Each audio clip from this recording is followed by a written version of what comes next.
Hello, we are the Listen In Podcast, the music appreciation podcast and live stream.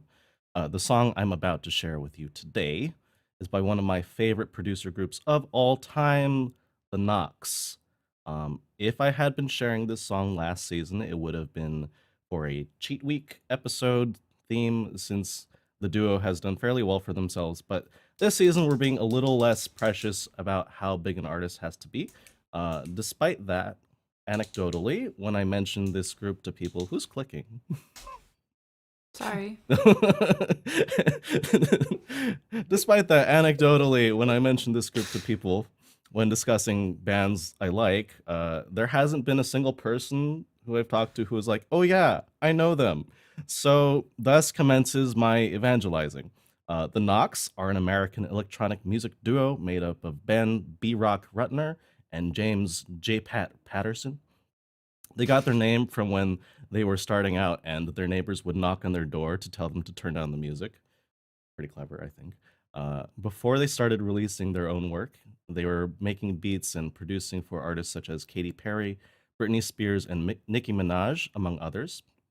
They've also shared a stage with artists such as Justin Bieber, Bruno Mars, and Skrillex, and have played beer pong with Daft Punk. Uh, I've been listening to this group since their first single came out in 2014, and it's been really cool to watch them blow up and gain success in the larger music industry. And I feel in some ways like this band was really destined to be in my musical catalog and become one of my favorites since they have also collaborated with other favorite artists of mine such as MNEK and Alex Newell. The singer in this track is from another duo with a similar musical style called Powers, who are definitely worth checking out if you like this song. And now for that very first single that made me fall in love with their music. And I hope you love them too. Here's Classic by The Knox. Let's go. One, two, three.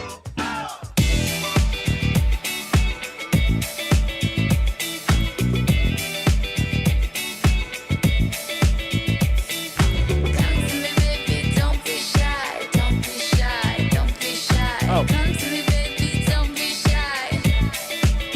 It was the summertime, that summer high. Oh, what a masterpiece. The way your eyes met mine.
Oh. So now that we're not doing like the transition to the other thing, it doesn't automatically unmute me anymore, so I have to remember to press more buttons. Um Oh no. but Yeah, not only that is different, but also the fact that there's no like screen transition. So we're already back here Yeah. after the song ends. So I'm used to that little pause. No pause. no pause. except for Only- Hero. Yeah. Except for Anfiero, who's moved off of my lap because he got mad. Firo doesn't like How my dare you music. tell them my story? I moved too much. Which is, I guess, a good sign. So, do you think this song is a classic? Okay, so someone in the chat said no clicking in class, and I'm gonna have to break the rules here because I really clicked with that song, and I think they knocked it out of the park.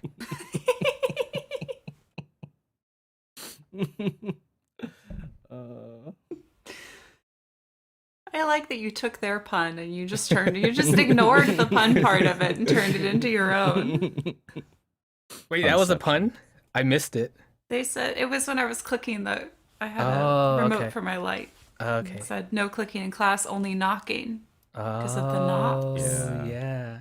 You Well, I didn't did even realize. Yeah. Wow. I failed. Yeah, it's okay. I have to ask, was that final sound like actually in the song? yes, boo bet. That one. Yeah. Weird. Yeah. It's Really like, we are done. Yeah.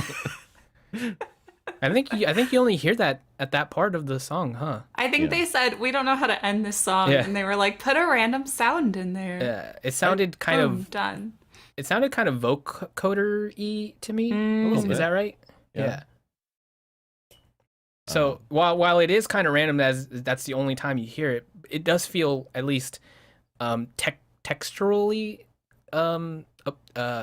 what's the word I'm looking for? Words. It feels texturally Appropriate. appropriate. There you go. Yeah. Thank you. Yeah, it's like the same color palette as the rest Yeah. of the song, sort of. Yeah. Did you all hear there was like a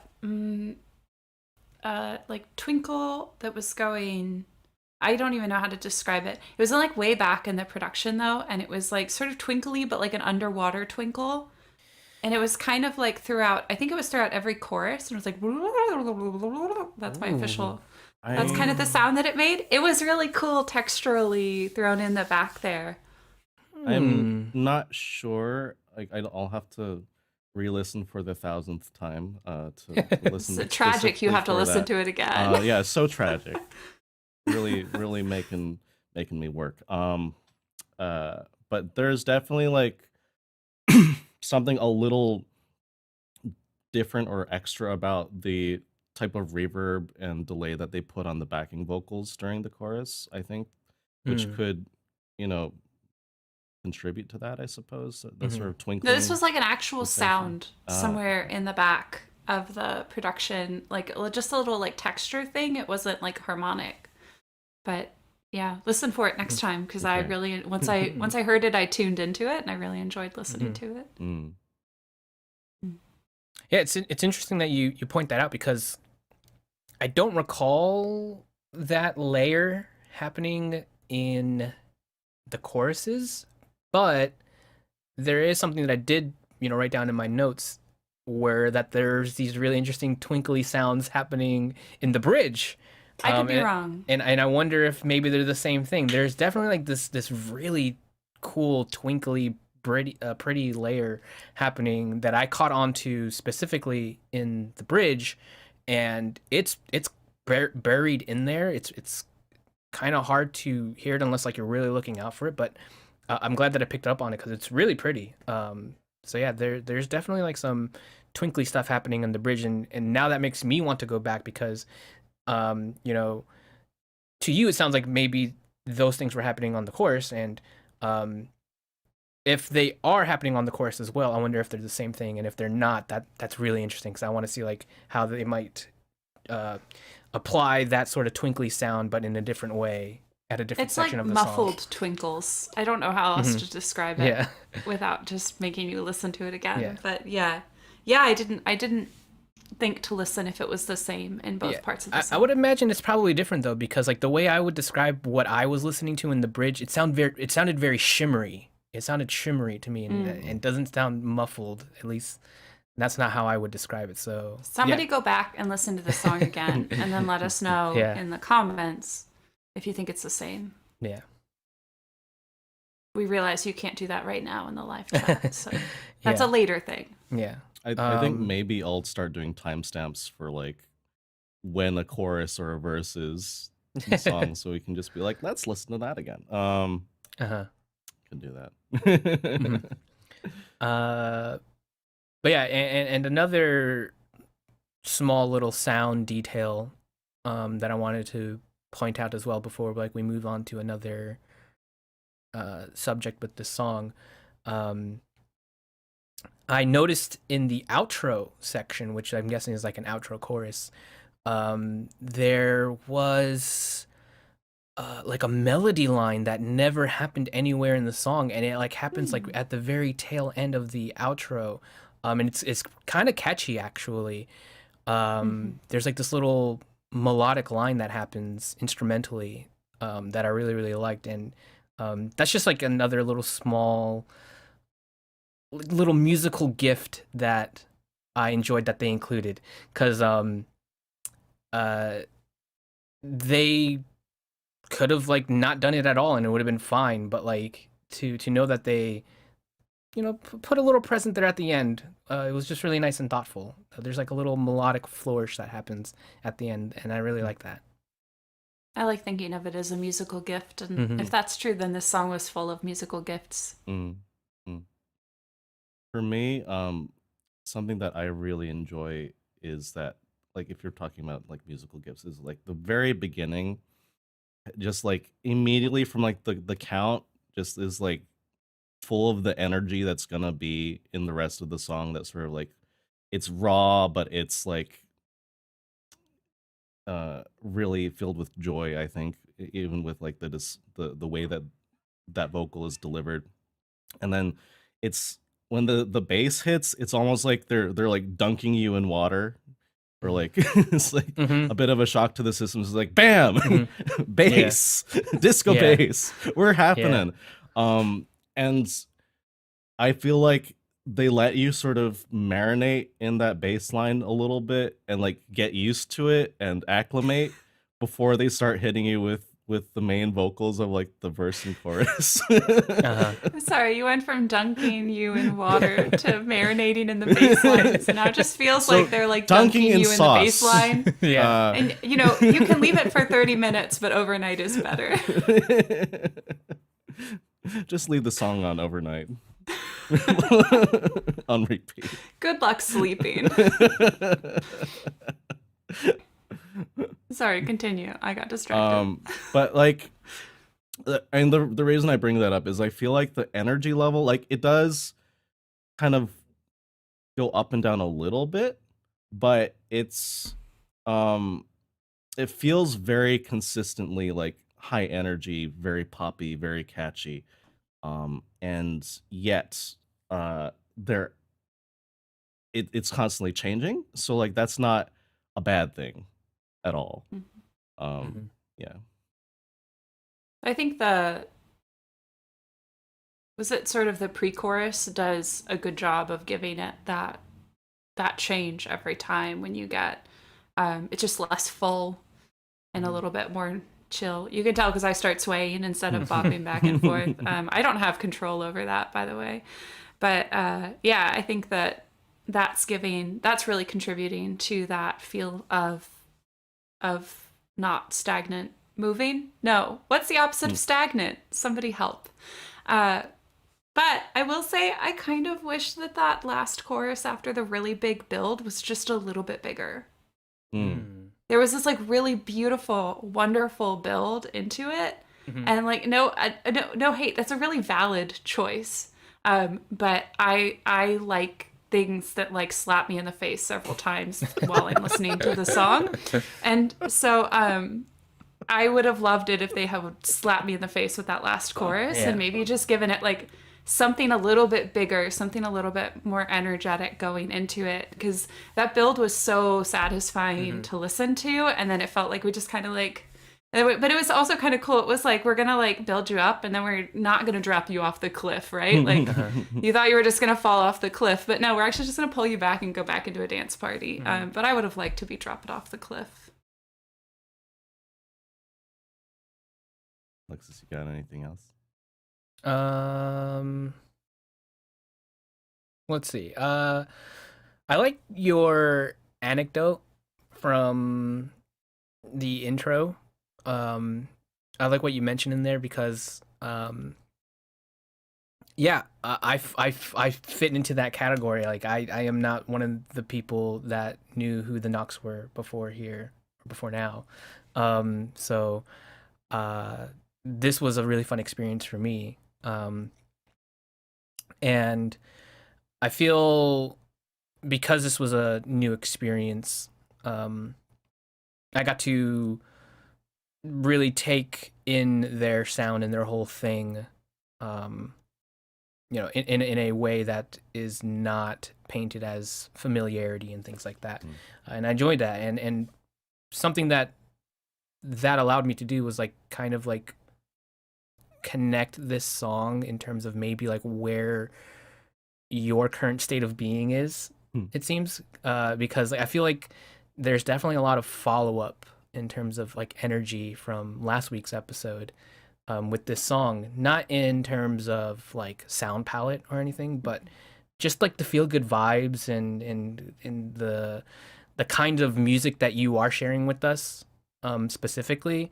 They feel similar in that way. I feel like I'm getting an understanding of kind of where you are musically, and I'm really enjoying the songs that you've been sharing, and I'm just really liking the energy and the vibe, and how immediately, like how you can immediately just like know what the song is and fall in love with it. So yeah, I like that about the most recent songs and the energy that you are bringing to the show. Yeah, that's I definitely agree. what I key into. I think Mhm. is like something that really speaks to me and hooks me in musically Mhm. is like this sort of energy. And I don't know if you remember, Kay, but I actually did share this one with you like 3 years ago. I think maybe in response to the Aces, it's like this has a very Oh. different style but Hmm. similar energy. But maybe it's so long ago that you forgot. My memory is not Yeah. that good. Yeah, most people's aren't. Not faulting you for that. Uh, but I think something that really appeals to me, and something that like it ties back to I think my birthday episode when you guys like were like, oh, these are songs that Jesse would like, and I was like, yeah, those are songs I like. Is that like I think the name of the song is very fitting. The hook of the song is very fitting because they have this is something the Knox do for pretty much all their music is they have very classic sounding like sound palette instrumentals but produced in a very contemporary way, and they also add in like very contemporary sounds in such a way that like I feel it blends perfectly. Like you're not gonna be like, oh, this is an oldie. You're not gonna be necessarily like, oh, this was made yesterday. Like it's not of a time, but it is simultaneously like new and old and like just timeless to me. Is like I don't think this song will ever sound bad or ever sound dated really. Um and that's something that they do throughout all of their catalog, which I really enjoy. Yeah. Yeah, and I feel like maybe some of that we owe some of that to this being released kind of like in a post random access memory world, Mm. where I feel like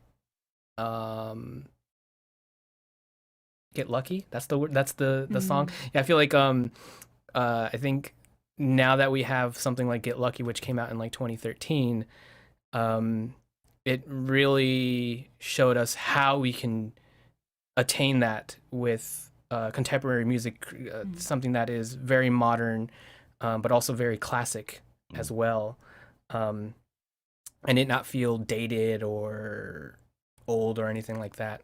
And I do feel like there's a bit of a similarity here in terms of like energy with Get Lucky. And honestly, like this is the kind of song that I feel like when I was listening to it, I want to like put it on a playlist of just music that I would, if I was in charge of like a skating rink, this would be perfect for that. It's just it's so feel good, and it just makes me want to move. And I was just thinking about like putting on some like roller skates and just vibing to it. Seems That should be perfect your for new playlist. If I were in charge of a skating rink, this is the music I would play. Delightful. Yeah, I mean, they're both Get Lucky and this song are both, I think, would fall into like new disco if you're gonna put it into some sort of genre. Although I feel that, and maybe it's just because I've overheard Get Lucky like many people have, and so it like I loved it at the very beginning, but like I no longer have that love for for that album because it was just on the radio too much, and I was working retail at the time, so like it was just Yeah. constantly in my ears. But I feel like Get Lucky is much more like this is a old style song that we are making now, rather than this is like we're gonna still use a lot of contemporary sounds in our Yeah. mix, in our palette. And speaking to that, I something that I really admire and appreciate about this band is like their technicality of their production is like all the sounds are very well sculpted. They blend together very well. Nothing about this is like rough or amateurish. Like like a little thing that I love is when you have the backing vocals. Like the main vocalist is very like center, and the backing vocals are like side of your ears, which is pretty normal. But like it sounds like they're like right there, like in your ears when they're singing. And it like contributes to the magic. It just something's always happening, like even on a dynamic level, a mixed level. Like it's not just about like the instruments individually. I think the interesting things are also in like what are they doing? What are they crafting this sound overall to be and present to you as? Yeah.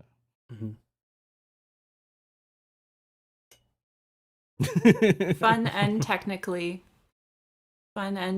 skilled is a great thing to be in music. Yeah.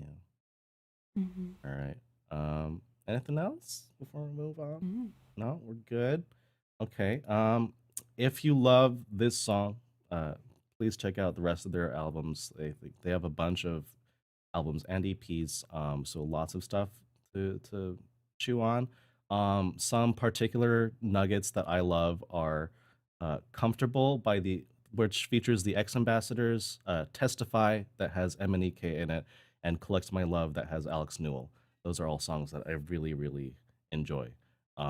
So those are my highlights from the Knox, and we'll be also dropping their website in our show notes, which will have all their socials and tour dates and all that stuff. So Sweet. yeah, check them out.